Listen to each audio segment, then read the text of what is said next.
నీళ్లు నాగరికతను నేర్పుతాయి. నీళ్లు తెలంగాణ ఉద్యమాన్ని మనకు నేర్పినాయి.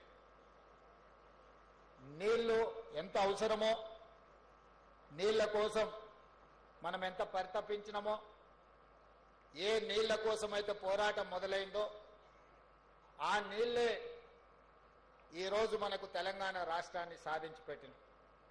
అంత ప్రాధాన్యత కలిగిన సాగునీటి పారుదల శాఖలో ఈరోజు క్షేత్రస్థాయిలో పనిచేయడానికి, తెలంగాణ పునర్నిర్మాణంలో మీరు భాగస్వాములై తెలంగాణను అభివృద్ధి పదం వైపు నడిపించి రైతులను ఆత్మగౌరవంతో బ్రతకడానికి అవసరమైన ప్రాజెక్టుల నిర్మాణంలో ఈరోజు మీరు భాగస్వాములు అవుతున్నారు అని అంటే ఇది ప్రభుత్వ ఉద్యోగంగా నేను భావించడం లేదు.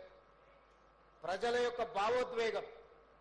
ఈ భావోద్వేగానికి మీరే ప్రతీకలు, మీరే ప్రతినిధులు అని చెప్పి తెలంగాణ రాష్ట్ర ముఖ్యమంత్రిగా నేను బలంగా విశ్వసిస్తున్నాను.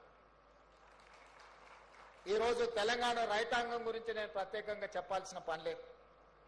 ఇక్కడ చాలా మంది అసిస్టెంట్ ఇంజనీర్లుగా, జూనియర్ టెక్నికల్ ఆఫీసర్స్గా అవకాశం వచ్చిన వాళ్ళందరూ వాళ్ళ తల్లిదండ్రులతో ఇక్కడికి వచ్చారు.